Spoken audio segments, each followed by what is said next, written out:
Hey everybody, help me out real quick. How many of you guys have experienced coaching little kids at some type of activity or sport? All right, so for those of you who raised your hand, I think you'll appreciate this story. So my wife and I have with 3 boys. We both played a little soccer. She played more than I did. And so we got them all in soccer and we would coach their teams, assistant coach, not head coach.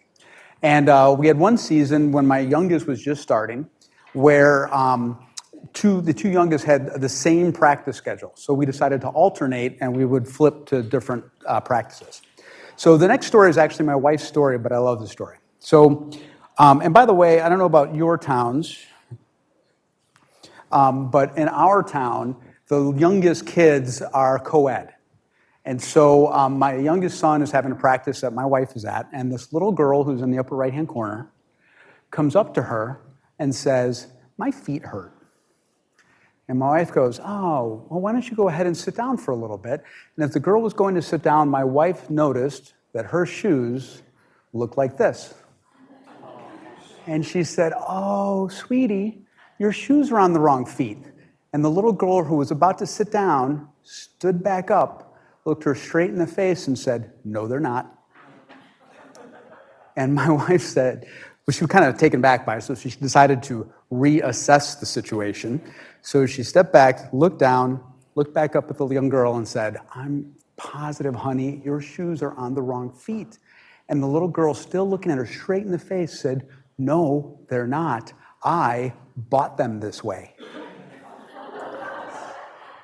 Now that story is my favorite story of all time because it represents for me the ultimate truth about selling.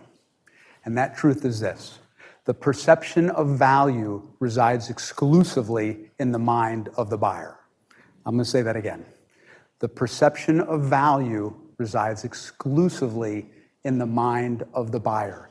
That little girl bought those shoes because she saw them in the box and thought they were different, because they pointed out like this. The biggest challenge that our salespeople have is working with a prospect whose perception of value is wrong. And it's their job to try to correct that perception. I think that same challenge exists for each and every one of you guys, trying to get our customer, the sales leadership, to truly understand our value. And that's what I wanted to help you guys with today. By the way, hi, my name's Chris. I'm a senior director of sales enablement for a technology company called OneStream.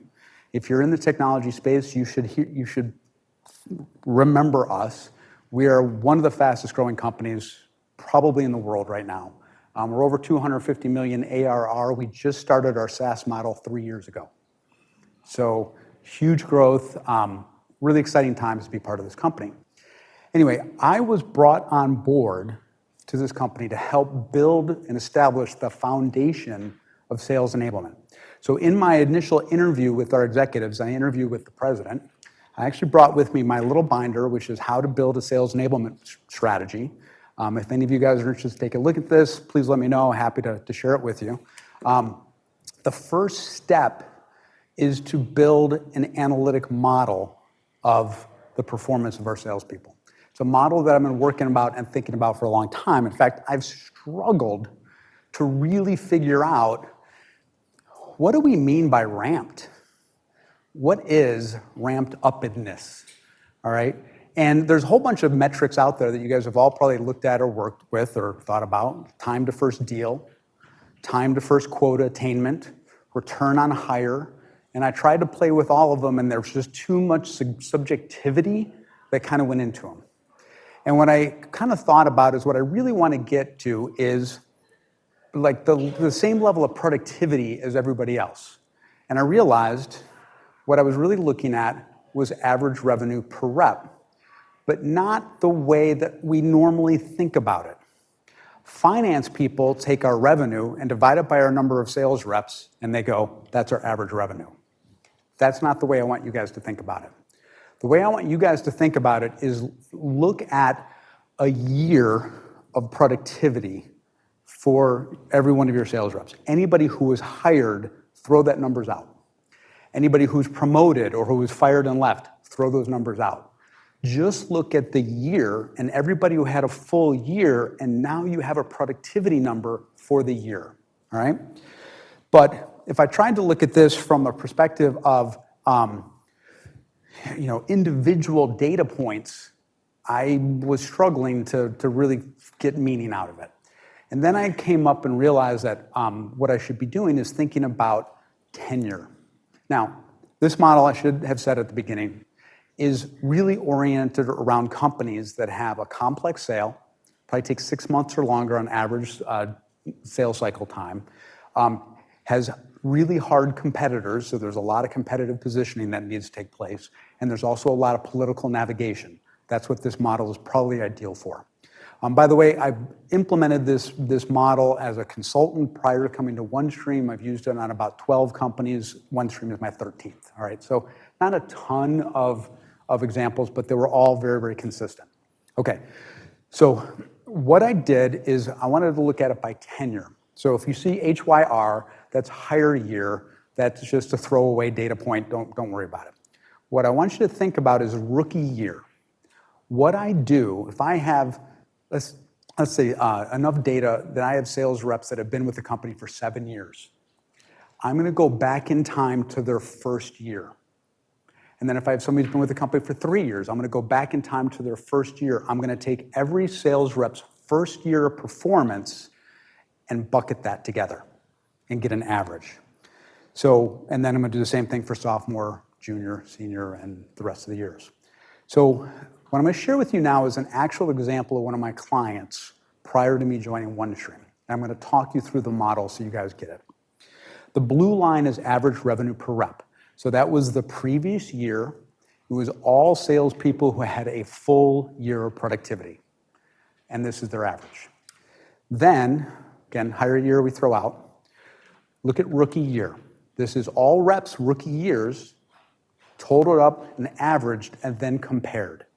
So for this company, rookie reps, across all of them, average 50% of last year's average productivity. Now, I have shared this metric with probably 100 salespeople. I've shown this as an example to at least 100 salespeople. Everybody who's been a sales leader looked at that 50% and said, that feels about right. Between the models that I did, generally it was between 40 to 65% in that rookie year. And there's no argument from sales leaders like, yeah, that sounds about right. That's not the issue. Now look at the next number, sophomore year. Sophomore in this client is only 75%. And in almost every one of them, it wasn't 100%. And when you point that out to sales leaders, they kind of look at that and go, yeah, I see that too. So there's a challenge. Oh, by the way, here's what this model means. Ramp time is 2.5 years. Just absorb that for a second. 2.5 years. Do we give our salespeople 2.5 years to get their legs underneath them? No, we don't. Guess what? We should. We absolutely should. That's what this model shows. This is the conversation I had with every single sales leader, one-on-one, to show them when I showed them the OneStream numbers. It's 2.5 years. And they're like, oh, it's such a long time. I'm like, I'm not making it up. It's the data, right? This is every sales rep's productivity over time, all right? So there are some business issues buried in this model, in this number. Let me ask you, how many of you guys know what's the average tenure of a salesperson? It's less than 2 years, right? So I'm going to come back to that. When do managers invest the most time coaching their salespeople? It's generally hire year or rookie year, right? What do they do when they transition to that sophomore year? Right? They just clap their hands, I'm done. They're going to either sink or swim. They're on their own from this point forward. Here's the argument I would make. In complex sales cycles, Salespeople have to learn the sales process and the sales motion and who their resources are. There's a lot to learn. You can take somebody from the market, bring them into your company, and they still have a ton to learn. So rookie year is when they're learning that. When a manager gives them this really insightful, deep, meaningful technique that they should apply, they go, okay. They have no idea why they're doing it. Maybe a little bit, but they don't have the full context of the sales cycles yet. So to be honest, it's kind of bouncing off. They do it because they're a robot being told by their manager, but they're not really understanding it. It's the next year, it's sophomore year. Now that they have the cycles underneath them, now they're ready to embrace the coaching that the managers will give them, but the managers don't give them the coaching. They go focus on their next new hire, right? So what else do we do to these poor sophomores? We give them the same quota as everybody else. But performance-wise, over time, I can prove that they don't make the average revenue as a group universally. So maybe that's not a good idea. Or if it's required because of your business model, and my business model is the same way. They're just like, no, we have to do it that way. I'm like, okay, but just know that you gotta help them. Because here's the worst possible thing that can happen. A good rep who doesn't make their quota in the sophomore year decides to leave because he's not making or she's not making enough money. And she decides to go somewhere else. Guess what happens? You have 2.5 years of trying to recover that revenue when they are on the precipice of achieving the same level of productivity as everybody else. When I was interviewing with the president, I said the number one mistake that a SaaS company can make is to lose sophomores. To lose them. If you're gonna lose them hire year or at the beginning of rookie year, right? If you're gonna pull the trigger on somebody, if you have any questions about somebody, do not wait. If you wait for 2.5 years before you pull that trigger, it's literally lost revenue that just recycles over and over again every year. And I can quantify that. So I'm gonna show this, I'm gonna take this example to the next step. So this client was a very big client. We had 1,700 sales reps, had over 2,000 data points. For this model that you see was for all business units. One business unit, I broke this out, actually looked like this. That's a 3.5-year ramp. It was a very complex sale for what they had to sell, so it made a lot of sense. It took time to learn this product set and build relationships and all that sort of stuff. So it was 3.5 years. And what I could point them to is the fact that the miss across all of these years is lost revenue. That's what I call the ramp gap. It's the gap of revenue that we don't achieve because they don't achieve average revenue. But we're not gonna get to 100% as rookies. That's not reasonable. So I worked with them and I said, what is reasonable? And we decided if we could just get this business unit to match the benchmark we got overall, that sounds reasonable, right? So that became our goal. Our goal was to get the rookies up to 50, 75, and 100 up to junior year. And I could quantify that. It was $34.5 million. Go ahead, Tim. It's actually just do the math, but actually it's a recurring cycle because I'm losing people in year 1 and year 2. So I'm living this ramp in an exaggerated, like that ramp is happening 2 times for every guy I get to my third year. This loss is happening every year. And it recycles back because of the turnover rates. I also did turnover analysis. I can tell you on average, higher year, you lose about 5% of your reps or less. Rookie year, you lose 10 to 15%. Sophomore year, 40%. That means about 60% of the class is gone by sophomore year. And so this 35 million is every year that they are losing, right? So now we're trying to justify an investment in a sales enablement strategy, and we went to the leadership and said, We can get you $34.5 million if you give us 2. We asked for $2 million for technology, for more people, and for focus on a program that had a couple different parts to it. Let me tell you those parts. Part 1, new hire training, right? We have an issue with rookie year. Let's invest more time and more holistic program focused on new hires. Rookie year, let's build a coaching program for our managers to help with the rookies, but then also, more importantly, with sophomores, right? So this opened us up to beyond, instead of just doing a boot camp class, it was boot camp plus other technology that can support coaching, all right? So let me tell you a little about OneStream. I have to do a caveat real quick. I have to couch my words perfectly. OneStream is a high-growth SaaS technology company that may consider a financial event in the near future, including all sorts of options up to and possibly an IPO at some point. Because of that, they stopped giving me data because they didn't want me, because I was sharing it with people. So they said, you can't do that anymore. So I've got some results for you, but I can't give you any real details. I really wish I could, but hopefully this will still be valuable. All right, when I put these numbers together, hang on one second. I changed decks, so I'm not sure if this is the first deck or the second deck, but I may have to verbally tell you a story. I had some slides that may have come out. But all right, when I put these numbers together, just like my client, I had 3 primary goals. Increase average revenue for rookies. That meant sort of our onboarding process had to be more programmatic than it was, which it was non-existent, so that was pretty easy.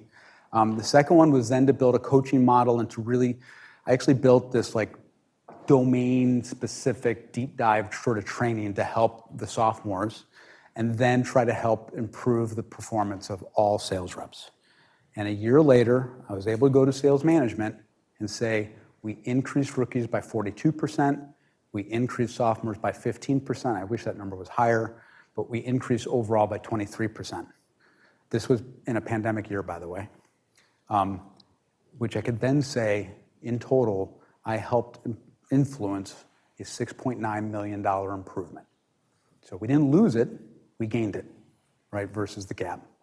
So, I do have my slides in here. Now, an interesting thing about our business.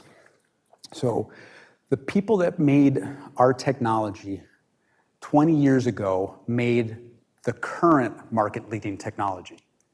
All right, so 20 years ago, they made some technology that became the market leader, and then that got acquired by Oracle, and our founders did not go with that. And then they waited to see if Oracle was going to fix all the things that were wrong with their technology, which they didn't. And they said, okay, let's do it. And then they redid it. All right. Now, because of that, they have known people in this space for a really long time. So the first generations of salespeople that they hired are literally the best salespeople in our market, period, end of story. We call them the Hall of Famers. All right. So having a new technology, but with these rock star sales reps, we grew really fast early on. But there weren't that many of them. So when I came on board, we were already starting to see this huge drop-off in experience in our market. And in fact, there was so much drop-off that I decided to do this additional little analysis, which, depending on how big your sales organizations are, you might want to think about this, which is, we had at the time about 100 sales reps. I went on LinkedIn and counted all of the full years of experience they had in a couple different ways, just selling enterprise tech in general, selling specifically in our market, and then selling that other technology that our founders had built a long time ago. And I looked at the one number, the 15.1, and I decided to make that 14 years of experience, and I split those people out from everybody else and got this. The blue boxes are our Hall of Fame reps. And you can see they just exploded. Now, interestingly, rookie year, even though they were experienced, still only did 53% of average. These guys are our Hall of Famers, and they still only did about half. It takes time, all right? Now, next year, though, they just crushed it, like just killed it. But when I split out everybody else, the orange box, we got close, 98%, but we still didn't quite hit average revenue. When I showed these numbers and the actual numbers to our head of North America sales, and then also to our head of European sales, they both said, Chris, show this to our chief revenue officer. So I showed it to our chief revenue officer, and he said, can you please show this to our president? I showed it to our president. He said, Chris, you have to show this to our CEO. I showed it to our CEO, and he said, Chris, I got to get you in front of the board. These numbers went all the way up to the board of directors. The reason they went all the way up to the board of directors is because the board of directors was thinking about the blue boxes, not the orange ones. And our executive team wanted to set a proper expectation of what growth was going to look like for us going forward, because there weren't any more Hall of Famers to go higher, right? I saved them from a big miss that was coming down the pipe at them, all right? And that's why it went up there. And then the next year, I think it was like literally the January 1, maybe it was January 2, I get the email from the CFO, Chris, where's my numbers?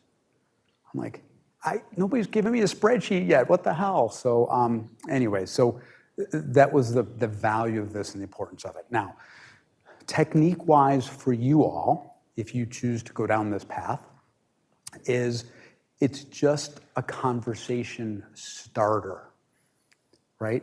It's just a mechanism for you, a tool for you to create a conversation with your leadership team. The numbers, the straight numbers, may or may not tell the story that you want to tell. That's why with my one client, we broke it out by business unit, and I found the worst business unit, right? That was semi-intentional, right? The one here, we kind of already knew we had these really good performers, and I was just curious what the dividing line was, and I was shocked it was 14 years of experience, right? But you guys may see that too. The concept is then we can now take these numbers and create goals for us that we can then validate. So it's just one technique that you guys might use to help you sort of elevate the conversation with your sales leaders, because they all want to look at numbers. And I will be really shocked if you do build this model that you don't see that same 2.5-year ramp, because I think that's a real thing. So any questions? That's actually all I got. Short but sweet. Go ahead. Thanks for the... All right. Oh, yo, go ahead. Go ahead, You have a go ahead. question? Go ahead. So when you showed that growth from rookie year to sophomore year, it's a 25% growth pattern, and then it's sophomore to junior. I can go back to it. This one or... It was earlier on in the deck. All right. It was like another 25% growth. Yep. Come on. Yeah, it's right here. So this yellow Yep. bar. So, I mean, what is the response to that? I mean, because it seems like why wouldn't you invest for another 25%? So, like, is there any negative feedback to that? Like, oh, no, we're not going to spend it on software at sink or swim. Like, if you showed that, what's the average response? Yeah, no, it's, when you take them down, like for the all business units, when I took them down the talk track, it's all like, yeah. Like I had this conversation with the CRO and the head of sales enablement, and the CRO literally went into his laptop, and I thought I was losing his attention. It turns out, no, he was going to pull up a report that he had because he was about 99% sure that his numbers were worse. I hadn't even done the numbers for him. I was just showing him the model. And he's like, we're way worse rookie year, right? So the sales leaders it's kind of like they acquiesce. They're like, yeah, it kind of sounds like it makes sense. Plus, when you put the model together and it's your data, and this concept of this is how they perform sophomore year. It's just the concept of I take the 7-year guy, I go to his year 2, or the 5-year guy. That lumping of the numbers, nobody just does that. So to do that, you're just like, no, this is everybody year 2. Justin, who's that really great salesperson, this is his year 2 too, right? And that sort of just helps them think about it. It doesn't change quota. That kills me. I wish we could change quota based on these numbers, but they won't do it. But anyway, so feedback has been, they kind of get it. And when you do the total and say $34.5 million, I did this for another client, and I broke it down to 5.5% of total revenue was being recycled every year because of the turnover connected to this. So anyway, it just opens eyes and makes people think maybe we should be spending more on sales enablement. Make sense? Any other questions or, go ahead. We'll go.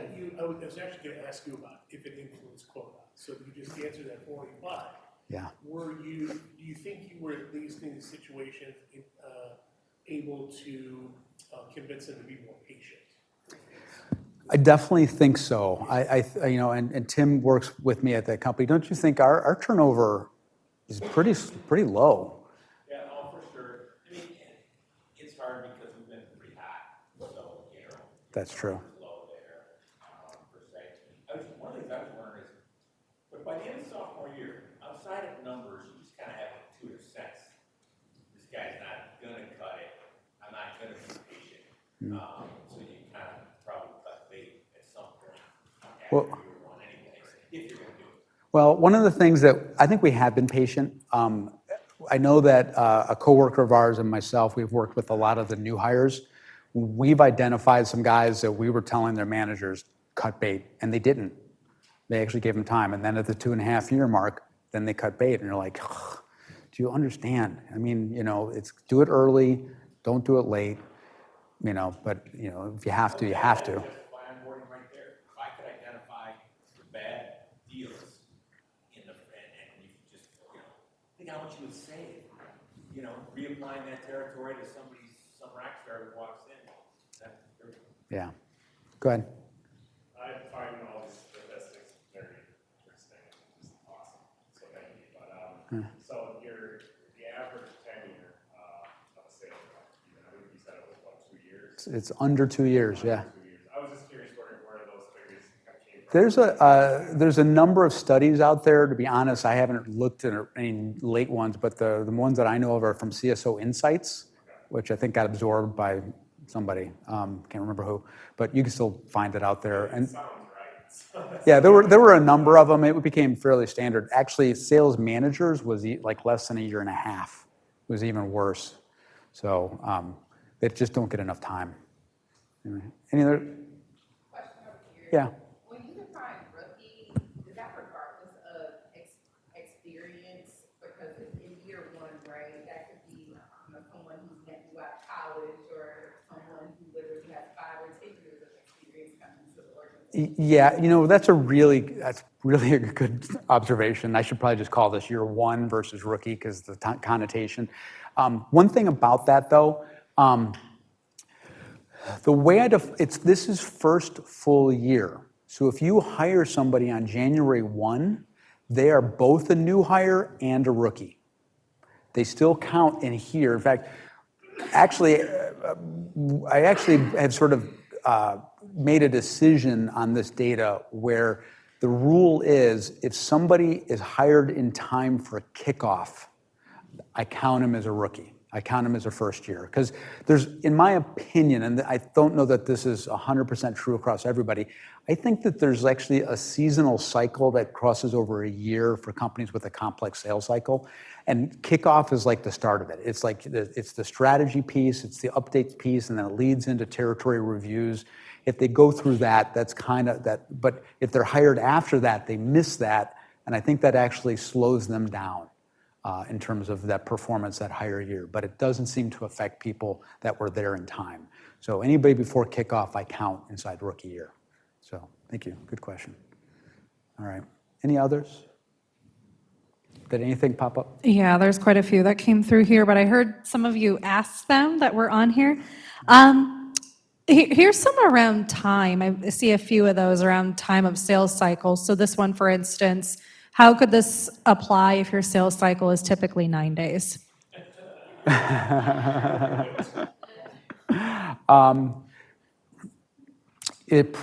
would go to quarters. I would break it down to quarters to see how many quarters it would take. I haven't played with that, but I think that's probably the only way to do it.